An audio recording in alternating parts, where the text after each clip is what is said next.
Bienvenue dans Soul Time.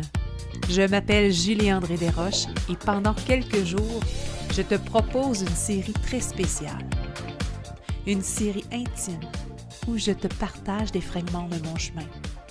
Des doutes, des ouvertures, des expériences et surtout des moments où l'intuition a complètement changé ma vie. Et si tu écoutes cet épisode aujourd'hui, ce n'est pas le fruit du hasard. Alors installe-toi confortablement et laisse-moi te raconter l'histoire d'aujourd'hui.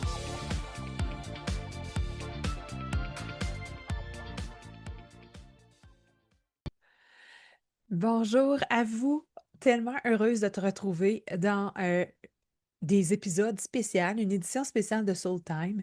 Ça fait un petit bout que je ne suis pas venue vous voir sur ce podcast.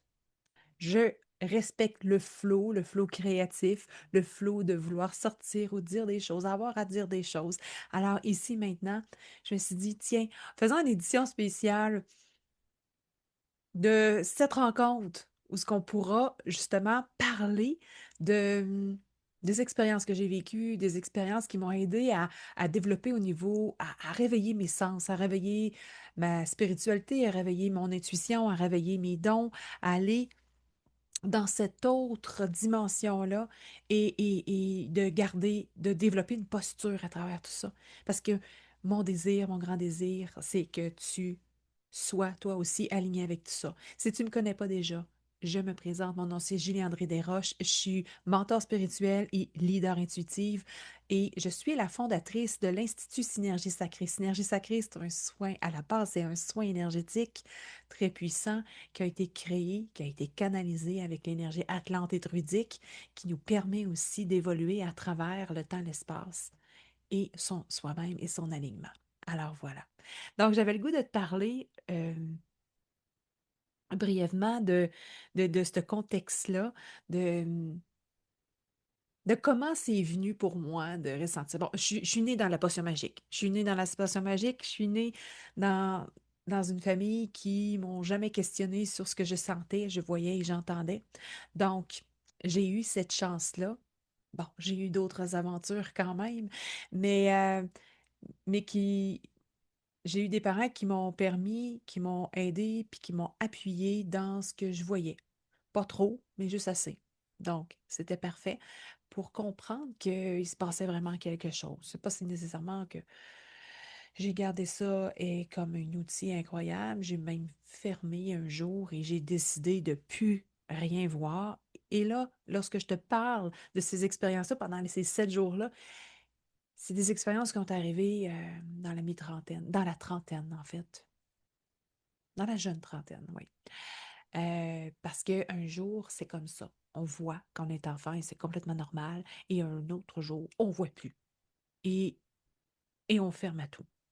Et c'est tout à fait correct.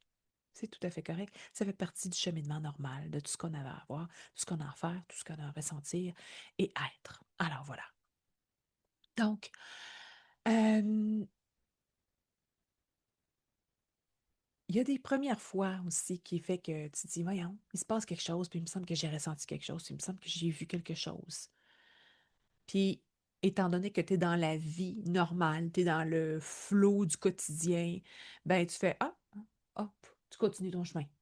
Ah, ah, OK. Puis tu continues ton chemin parce que tu portes pas attention à ça, tu l'honores pas assez, puis qui suis-je pour, et puis, oh, c'est peut-être dans ma tête et tout ça. Et puis, ben, avec ces histoires-là, je veux que tu comprennes que finalement, tu sais, il y a sûrement des affaires qui sont arrivées puis qui t'ont comme tombé à pic, à point dans tout ce que tu as vécu. Laisse-moi te raconter l'histoire avec mon voisin. J'avais un voisin qui, je vais l'appeler, c'est Nicolas. Un voisin, on avait vraiment du plaisir ensemble. Notre petite famille ici, avec lui et sa conjointe, puis c'était c'était tout le temps gai, c'était tout le temps léger, puis tout ça, mais à un moment donné, c'est devenu un peu plus lourd. Puis c'était pas agréable, tu sais.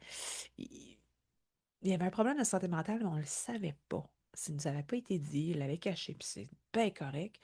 Et puis, ben, c'est ça. Donc, de plus en plus, il s'est mis à s'éloigner, puis nous autres aussi, parce que, tu sais, des fois, il y avait des réactions bizarres, puis ça nous faisait peur pour nos enfants, puis tout ça. Fait que, alors, voilà.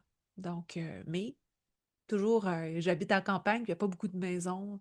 On avait toujours une vue chez lui, puis je le ressentais quand même souvent parce qu'il y avait une belle grande connexion entre lui et moi et mon conjoint aussi. Et un jour, j'ai pris la voiture pour aller au village. Je sais pas, moi, j'avais besoin sûrement d'aller à l'épicerie. Et puis, ben oui, en fait, c'est ça ce qui est arrivé. J'ai passé, puis j'ai vu de la lumière dans le sous-sol. Et là, j'ai eu une grosse bouffée intérieure qui a fait comme,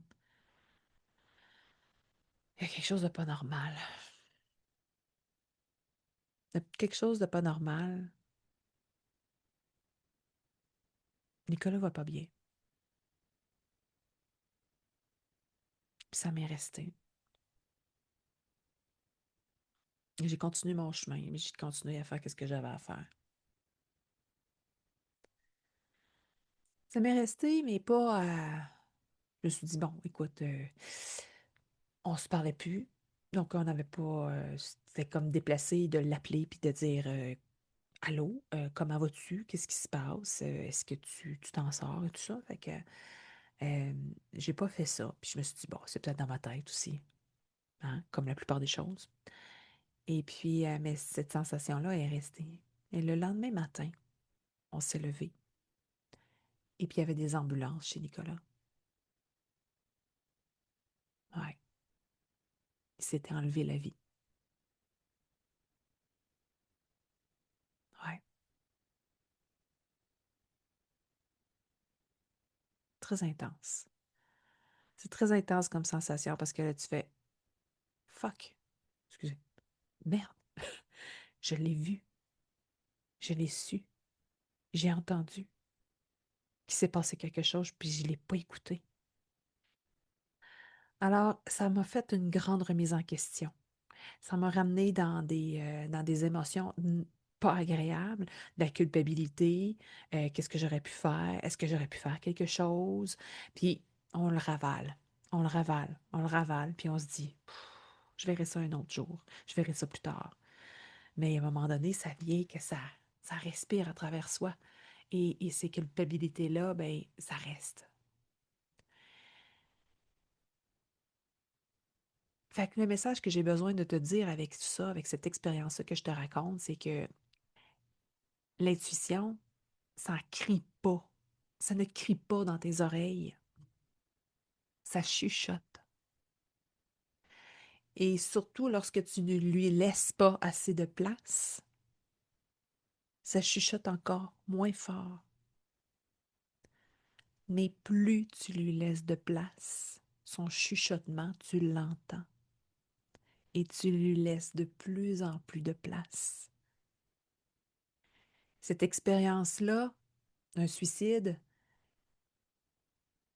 c'est la chose la plus désagréable, puis la chose la plus, la mort, la façon de partir qui est comme inadmissible. Mais en même temps, euh, autant que ça libère la personne qui part, mais non, elle a à revenir, mais on s'en va pas là, mais autant que ça donne, puis ça fait travailler l'entourage de la personne qui s'est enlevé la vie, puis ça nous fait grandir, évoluer, avec peine et misère, mais oui, effectivement. Et pour moi, si j'ai une leçon du suicide de Nicolas,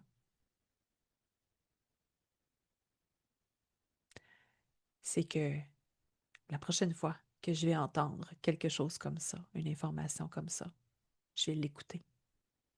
Je vais l'écouter, puis je vais peut-être passer à l'action. Je vais passer à l'action, je vais communiquer avec des personnes aussi autour, de dire, je sens qu'il y a quelque chose. Peux-tu aller voir? Parce que mon intuition est bonne. Mon intuition est valide. Mon intuition a sa place. Si je me trompe, c'est pas grave. Au moins, j'aurais pris soin d'une personne. Je me serais occupée d'une personne. Tu comprends? Alors, est-ce que toi aussi, tu entends ton intuition te chuchoter?